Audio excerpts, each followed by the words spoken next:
Hey, this is Dr. Yates. I'm in Chicago, right downtown. Everybody knows that. And what I wanted to talk about today is micropigmentation. A lot of people have heard of micropigmentation. There are a lot of good things people hear about it, and there are a lot of bad things. The bad things that people hear about it is that it's tattooing of the scalp.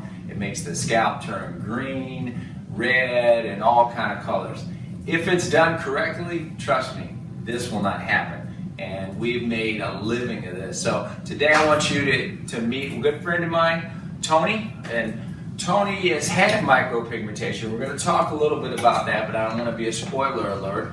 And Lyda, who's our chief technician as far as micropigmentation, okay? And of course, me, I do micropigmentation as well. I do hair transplants. I do a whole lot of things here. But before we get into details, Lyda, I just want you to explain in basic terms what is micropigmentation and what's better. Why are we better here than other places? What would you say?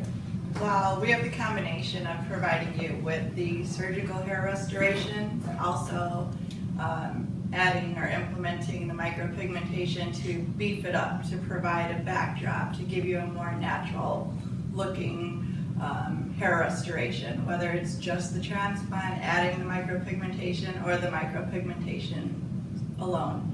Either way, we can validate that. We can provide you with the best result.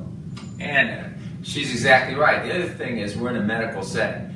I'm a doctor. We can numb the scalp because I've had micropigmentation done. And sometimes it hurts, and sometimes you will need some pain medicine. And that's all Lyda does. It's very important for people to understand when you go somewhere, we're in a medical facility, that's all she does every day. It's not like, she does a little this, takes a little hair off, put a little this in, that's all she does. So that should make you feel a little better, or a lot better actually. And she's done micropigmentation on my scalp, and I don't let anybody touch my scalp. So let's get down to basics.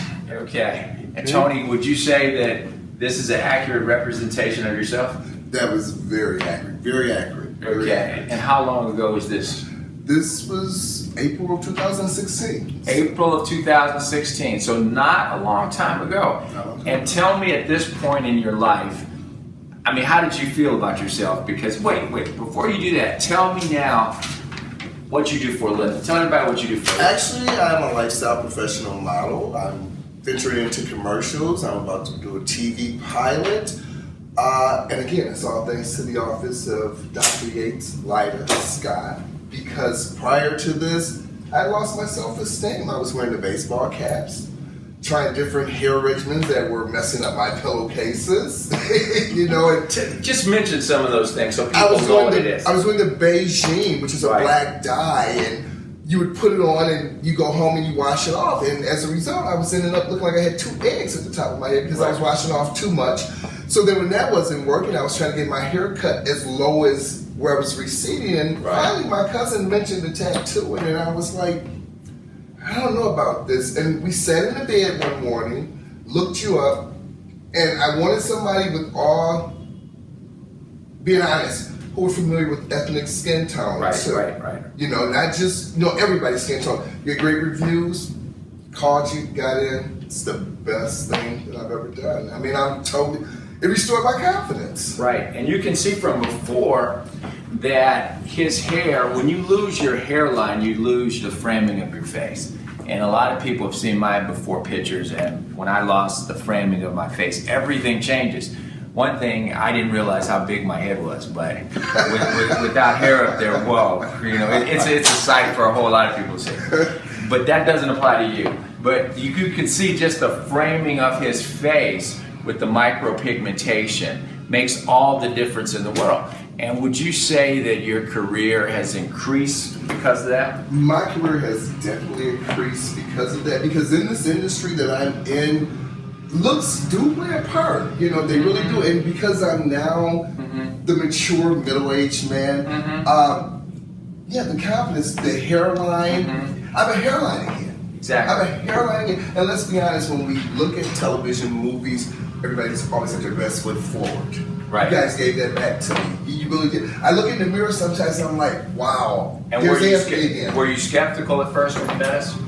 I wasn't skeptical when I met you guys. I was skeptical of the procedure just in broad terms. Right, yeah, just think because it sounds weird. It sounds weird. Tattoo in your head. Because we mention it to a lot of guys, and a lot of people have to realize that you're never going to look like you did when you're 19. You know, guys come in here 40, 30, 50, and they bring their yearbook with their baby blue tux and a big bow tie. and I'm not playing, and they want to look like that. And then I explain to them, I can't put your hairline there, I can't do this, and they get mad. You know the great thing, if I can interrupt you, that I liked about the process was Lyda started off with the hairline first. So I'm imagining my first appointment, I'm going in there and I'm shaking. I'm like, oh wow, it's going to be an all-day thing. And she was like, no, we need to do the hairline first. So when I left here and went home, I said, wow, I got a hairline.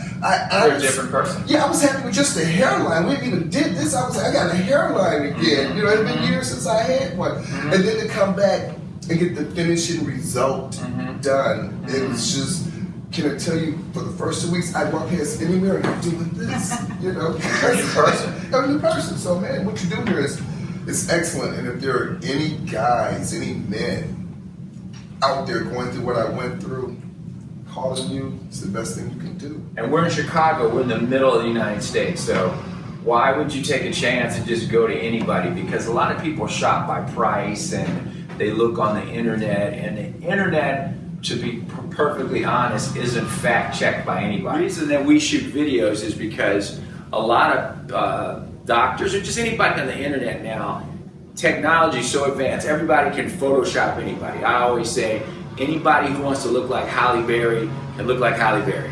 Anybody who wants to look like Denzel Washington with the little buttons can look like Denzel Washington on a photo, but a video is real life. We can't alter what we're saying here. And I think by doing the video, and especially if you take the time out of your busy day and life to sit here, it's genuine. You get a feel of who you're going to meet. It's warm, it's welcoming, and it's inviting. And for me, when I reached out to you guys on a Sunday, you got back to me on a Monday, that did it for me. There was no need to look any further. I'm like, it's Monday. This is less than 24 hours, and somebody got back to me about something I needed. So we know it's important because I've not had hair, and I never mentioned it to anybody that it lowered my self-esteem, but it does. Doesn't it? It makes a big difference. And I was with some fellas last night, and all these guys had hair, and they were just astounded, one, that I had a job, that other people came to me, because when you have something, you don't realize when you don't have it how much difference it makes. Oh, tell me about it. It was a big, because I used to model in my 20s and I did hair shows. Right. So here's a guy who did hair shows. Been there, done that. Right, and then I'm waking up and I've got no hair, and I'm looking in the mirror one day and I'm like, you can almost see what I'm thinking. You know? And so you immediately, and this is before I knew anything of what you do, so you're thinking of all the things that you can do, what kind of hat you can wear with everything. But you know what, fellas? When there's a hat for every outfit you have, there's something hidden up under that hat. And it's just, you're drawing more attention to it. I say, until you can get up the nerves or the courage or even just the capability of getting this done, show what you got. Right. When I was losing my hair, I never wore a hat because I never wanted to give a false impression that people just look at this. Right. And this is always going to look better than if you don't have any hair back here. Right. So you just don't want to develop, I thought, that deceptive view. It's take me as I am. Take me as I am. This is me, and if I can improve this, it's just like playing basketball, playing any sport. The more you practice, the better you get at your game. So you take me as I am, but when you find something that you can enhance, work with what you have, it's worth going. Right. I think it's a no-brainer. A lot of people don't want to do it.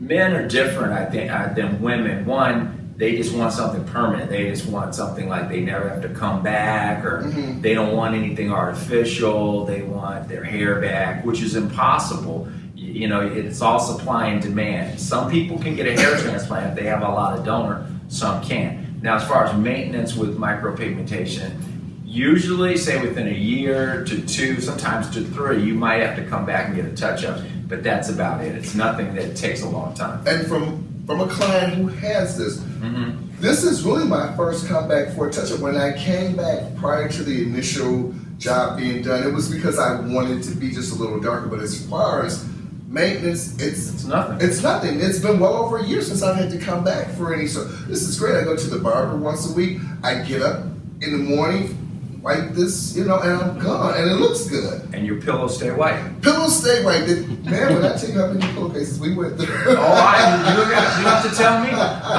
To this day, I watch Sports Center. I see all those guys with that black shellac on their head, which is Beijing and all that stuff. Mm-hmm. I don't get it. And I hope they're watching because they know who they are. I don't get it. We have the answer. We figured it out for you. The answer is right here in Chicago at Dr. Yates. Because not only do you mess up pillowcases with that wax with Beijing, I went through a lot of towels too. You go through towels. You go through a lot of shirts. Whoever hugs you gets on their shirt, their robe, their whole thing. Right, and you think you're doing good, but you know what? I realize more people pay attention to that look than you really think do. Oh, they know. Because after a while, it doesn't. When I finally decided to come to you guys, I was telling Lyda, I had some Beijing in at Christmas time, I had a house full of people. My closest friend, I'm looking in the mirror, I'm like, okay, this doesn't look good. My closest friend told me, he goes, you need to do something different. He goes, then when your friend tells you that, I said, it's time to change. With this, you never have to worry about anybody speculating, looking, judging it. It's perfect. It's good to go. That's true. One of the most humiliating stories I've told anybody in my life, and everybody who works here knows, before I had a hair transplant or anything, I used to use that kind of spray. It's not per se Beijing, but it's one of those sprays that you spray your bald spot with. Yeah, I've seen that. It looks like you have hair. Right. And I didn't have any hair out here, so I used to spray my hair like crazy. So we were on an airplane and we were going to San Diego from St. Louis, and we were doctors, and of course I'm a doctor now. We're getting awards by the American College of Surgeons. One of my friends came up to me, and I was sitting down, and he came up to me and he said, "Hey, Billy boy, what's up?" And his hair was totally black. Oh, are you kidding? And he's a friend. We never spoke about it. And I never saw his hand, but he put his hand right where I sprayed. So you know. Oh, I know his hand was black. Because my hand would be black and the seat was black. And I was like mortified, and he's a good friend of mine, and he's a neurosurgeon, and I know to this day if he sees that, he's probably laughing, but after that I felt like I just wanted to shrink. And that was how I felt the Christmas prior to getting this done. When you know yourself that you need to make a change, but when your loved ones or family or friends point out to you, and my buddy goes, you really have got to stop that. And my cousin happened to be there, and she goes, you need to try this new thing I've been hearing about. So I was mortified that day. I'm walking around the house greeting everybody, and after everybody leaves, I'm like, I wonder how many people had this thought and didn't have the courage to tell me, so.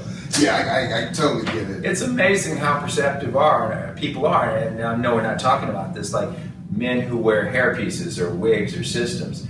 I can tell you 9 out of 10 are easily spotted, and most people who are wearing them somehow believe that they're under the radar. They're really not. And that's okay. If they want to believe that, that's okay. That's fine, because I think what happens with guys that do that, first of all, most people don't think men are as conscious about their hair or the look of their hair as women are. I don't think we are to that degree, but let's face it, like you said, we still all want the hairline and to have hair. But those who do the pieces and this and that, when I see it, I look and I'm like, I know that's not real, and it's like, I think something more natural is better, They always look better bald. When they take their piece off and they come in here and get hair, to me, they always look better bald. And on one of our next YouTubes, I'm going to tell you all the fancy movie stars that you see every day that I believe wearing a hairpiece. You're going to be shocked. Because the list is spot it out. Oh, I can spot it. The list is longer than you think. Some of the sexiest men in Hollywood, you think, that's not their hair. Wow. So I'm going to end on that note, and come see us in Chicago. We specialize in hair. We specialize in spot reduction, micro-pigmentation. Micro-pigmentation is kind of the answer to everything. We use it with hair transplants. We use it by itself. It's a wonderful technique. Don't be afraid of it. Just come see us. It's Dr. Yates, my friend Anthony, and of course Lyda. Thank you, Dr. Yates. All right, my pleasure. See you next time. Thank you.